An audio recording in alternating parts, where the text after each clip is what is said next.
The ICU was too quiet. No hiss of oxygen, no rhythmic beeps, just the stale, metallic breath of night shift air. On the monitor, a dead black line cut through the screen like a verdict. His skin had cooled, lips ashen, nurses whispering the word nobody wants to own. Then, faintly, something flickered, too soft to trust, too wrong to ignore. I was the resident charting his last labs, the numbers reading like a requiem. Bilirubin climbing, creatinine spiking, lactate stubborn as winter. Multi-organ failure doesn't bargain. The attending's hand hovered over the time of death box. A family photo sat on the tray, smiling into fluorescent midnight. And yet, beneath the silence, a question throbbed. What did we miss? His chest barely moved, like the memory of a breath. I pressed 2 fingers to a pulse that shouldn't exist and felt almost nothing. Almost. The IV pump displayed a dose I didn't order. The ventilator log showed a setting I didn't touch. Someone, or something, had rewritten the night without telling us why. A nurse muttered that sometimes the machines lie. She was right. Monitors can fail, sensors can slip, cables can deceive. But lab patterns don't hallucinate, and kidneys don't pretend to drown. Somewhere between numbers and flesh, a thin seam had opened. If we could find it, maybe the story wouldn't end on a flat red line. I leaned closer to the monitor that had already declared him finished. For a heartbeat, no, a rumor of a heartbeat, the line tremored like a wire in a storm. The attending's pen froze. The family photo caught a shard of light.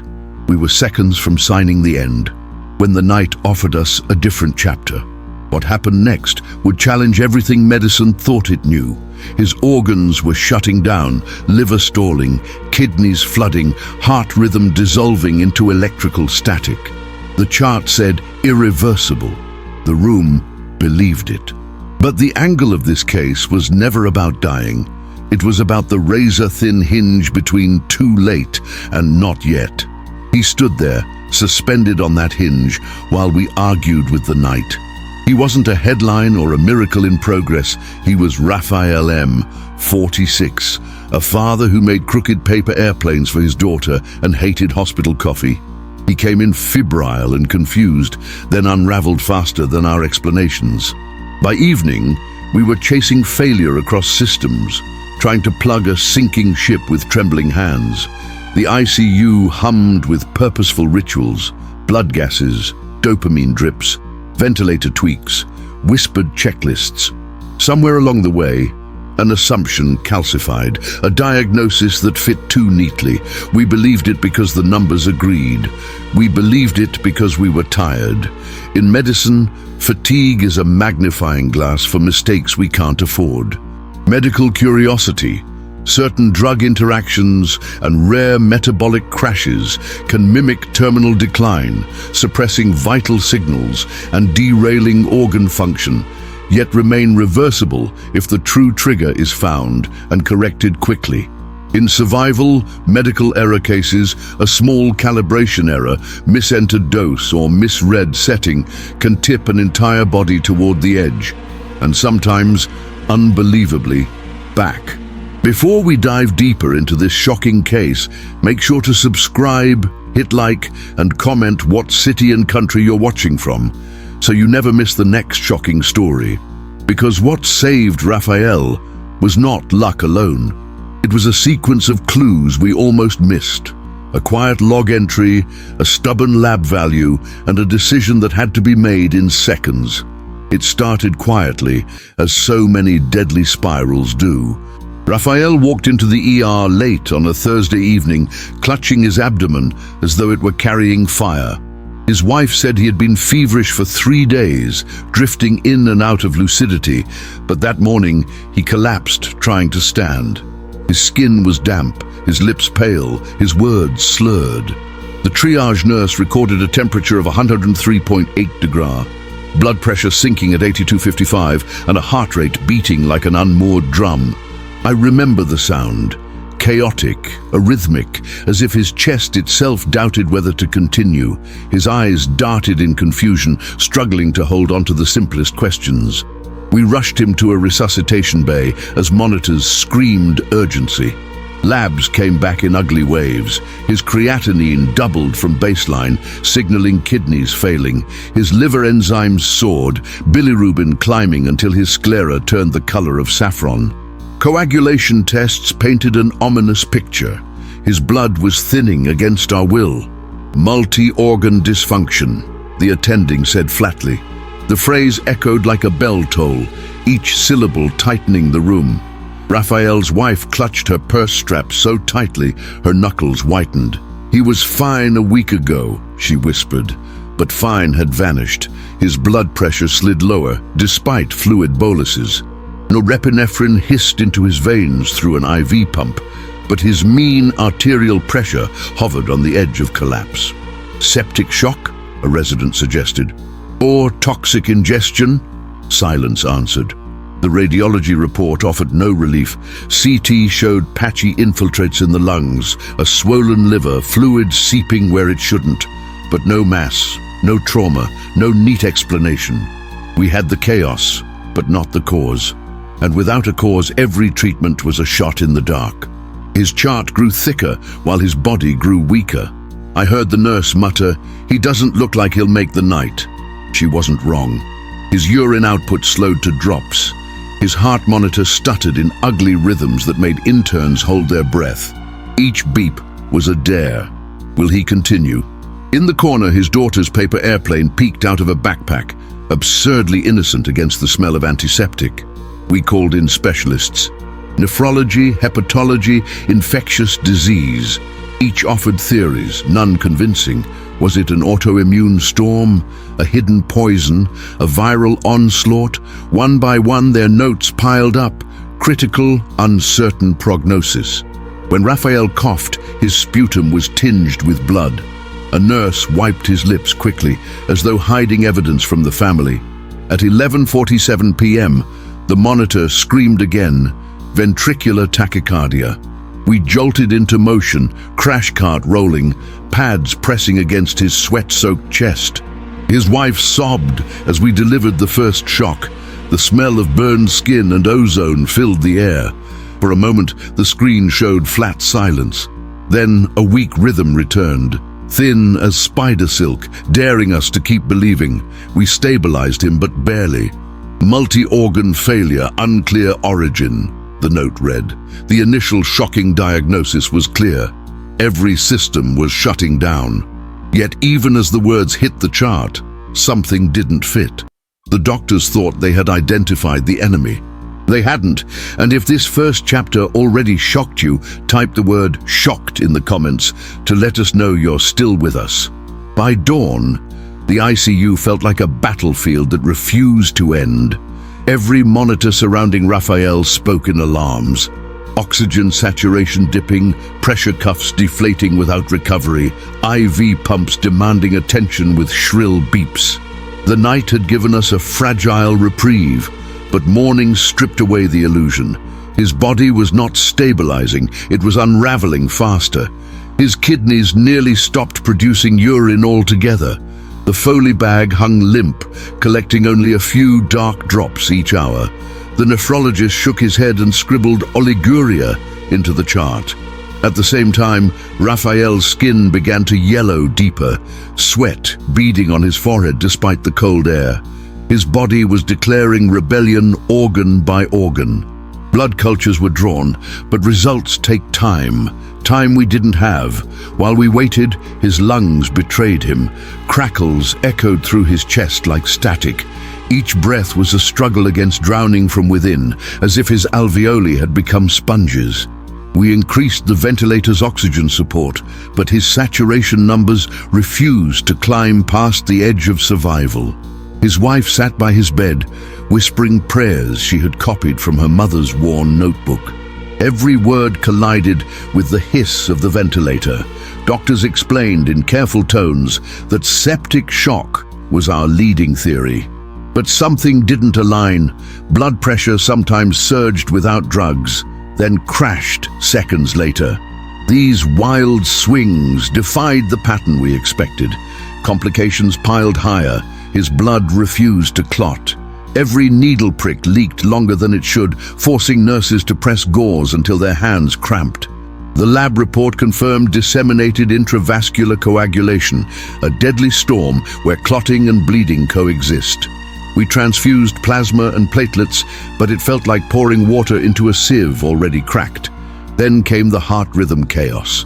Rafael's ECG twisted into torsades, jagged peaks thrashing across the screen.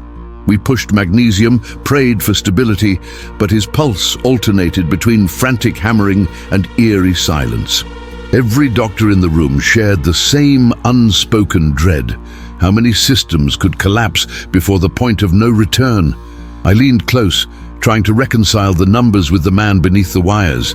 His eyes fluttered open for seconds, glassy, unfocused, but he mouthed something.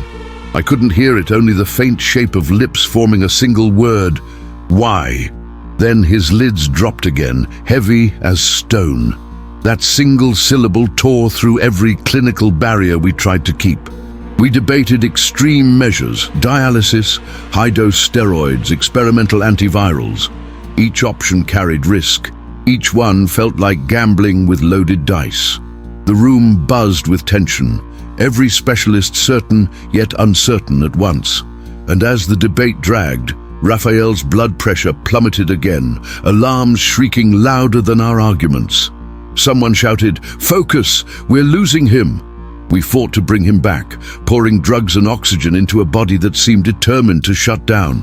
But deep inside the chaos, small inconsistencies whispered of a different truth, an explanation not yet seen.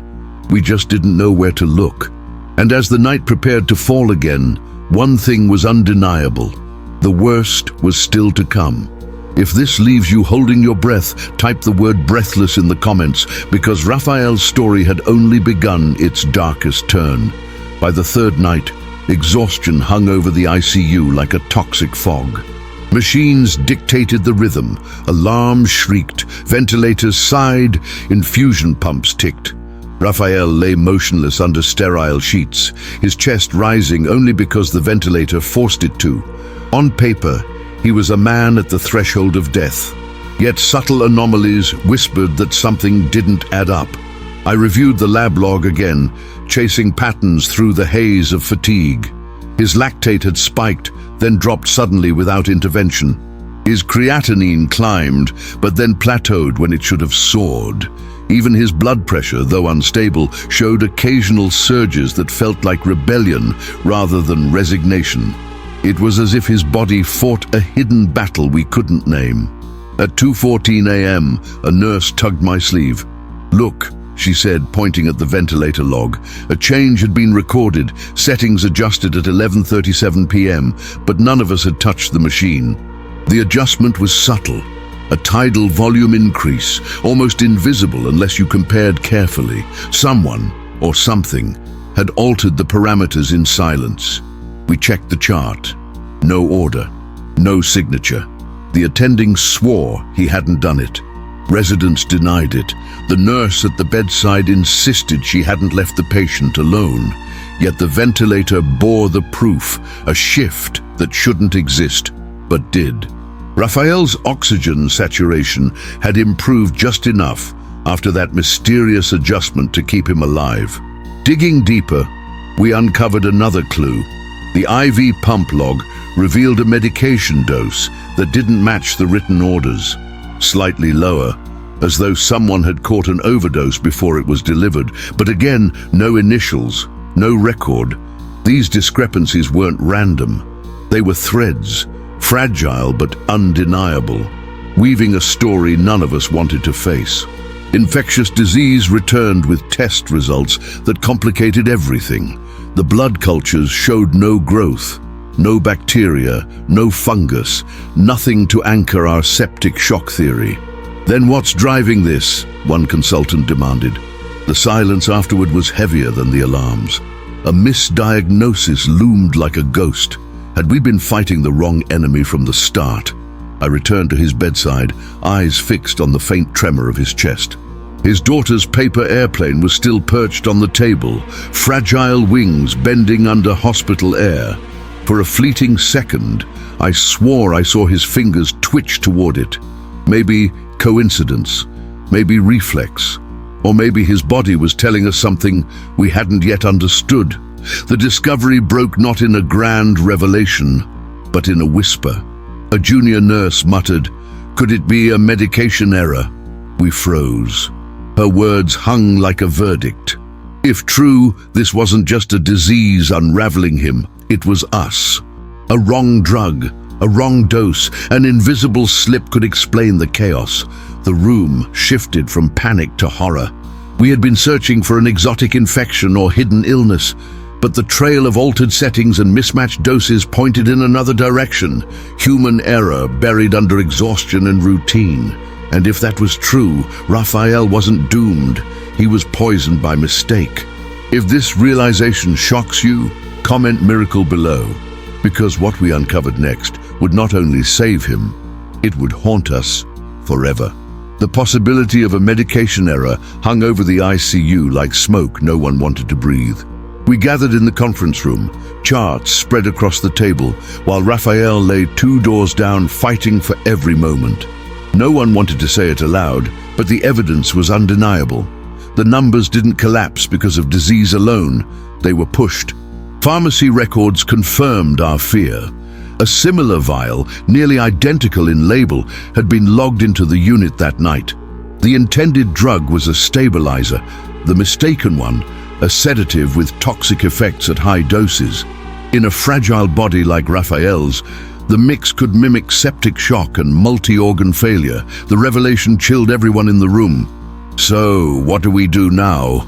the attending asked, his voice rough. Options were limited. The sedative's metabolites still churned through Rafael's bloodstream, clamping down on vital organs. Antidotes didn't exist in neat vials. We had to improvise, to buy his body time to cleanse itself. Every minute mattered, because every organ was drowning at once. Dialysis was the first decision, urgent, continuous, relentless. Nephrology set up the machine, tubes snaking from his veins to the filter that would chew away at poison molecule by molecule. His wife watched from the corner, clutching a rosary so tightly it cut into her skin. The hum of the dialysis machine became a strange lullaby in a room terrified of silence. We adjusted ventilator settings, careful this time, logging every change with eyes wide open. His oxygenation improved by a whisper. Cardiology recommended pacing to stabilize the wild rhythms tearing through his heart. And so, wires slipped beneath his skin, delivering electrical nudges to keep him tethered to life, second by second. But dialysis and pacing weren't enough. Toxicology suggested high-dose charcoal hemoperfusion, a procedure rarely used in emergencies like this. We debated, argued, doubted. Was it too risky for a man already hanging by a thread? The attending slammed his hand on the table. "He's already dying. The only risk now is doing nothing." Consent was rushed, signatures trembling. Within an hour, Rafael was connected to a column packed with charcoal, his blood drawn through, stripped of toxins, and returned. The procedure was brutal, demanding constant vigilance. Every alarm was another threat, every pressure drop another cliff edge. And yet, slowly, imperceptibly, his numbers began to shift. His blood pressure steadied. His oxygen levels crept upward. Urine trickled back into the Foley bag like liquid proof that life wasn't done. The transformation wasn't dramatic, it was maddeningly slow, but it was real. Hope cracked through the gloom, fragile and unbelievable. His wife sobbed, clutching the paper airplane their daughter had made, whispering, "Don't stop fighting." But victory was far from certain. Removing the poison didn't erase the damage already done. His organs remained bruised, his heart unstable, his brain clouded by days without proper oxygen. And just when we thought the worst was passing, a new complication loomed on the horizon, one that threatened to undo everything. If this fight for survival gripped you, write hope in the comments, because Rafael's story was about to twist one final time.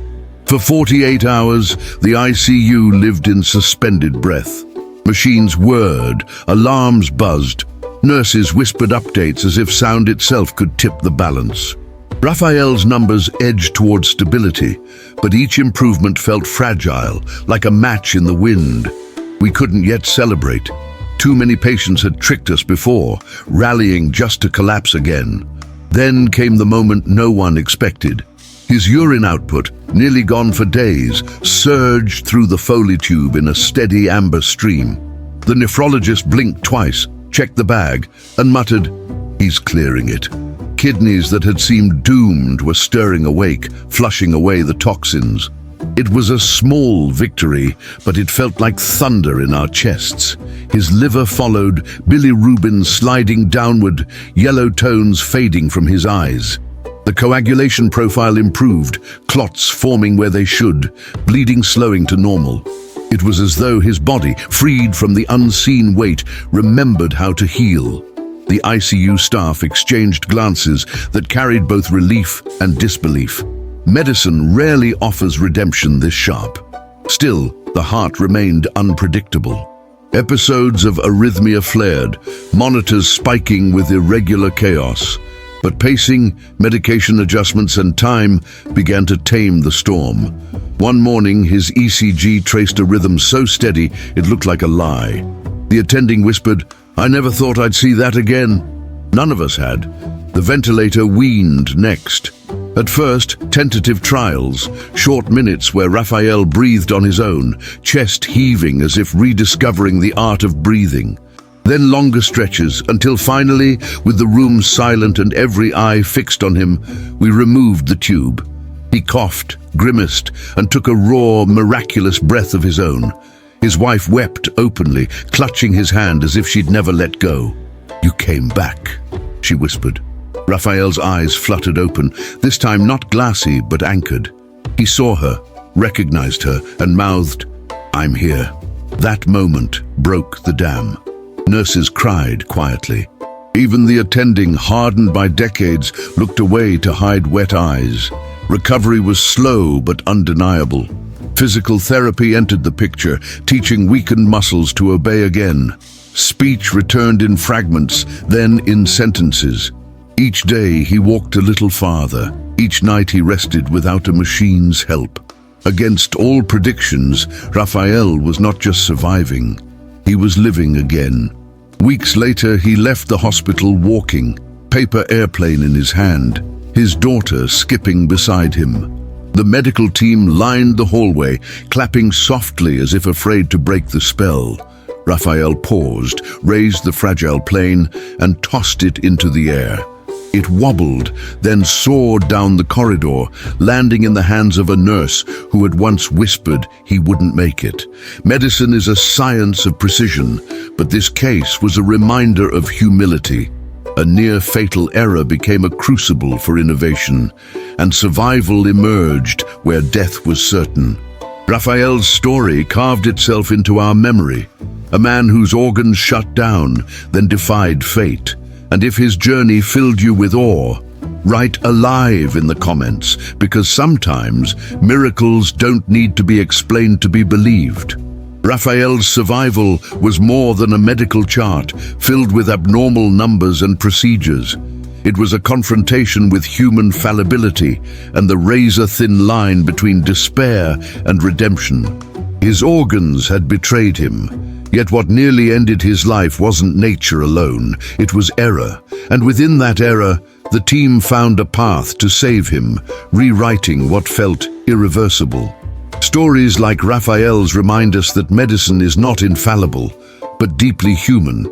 Behind every machine and monitor are hands that can falter and hearts that refuse to surrender. His recovery became a symbol, not only for his family, but for every professional who fought to pull him back from the edge. A shocking twist transformed tragedy into testimony. Survival is sometimes born from our darkest mistakes. And now I turn the question to you. What do you think truly saved Rafael's life? Science, fate, or something in between? Share your thoughts in the comments, because your voice completes this story. And don't miss what's next. A patient whose laughter seemed harmless until it nearly became deadly.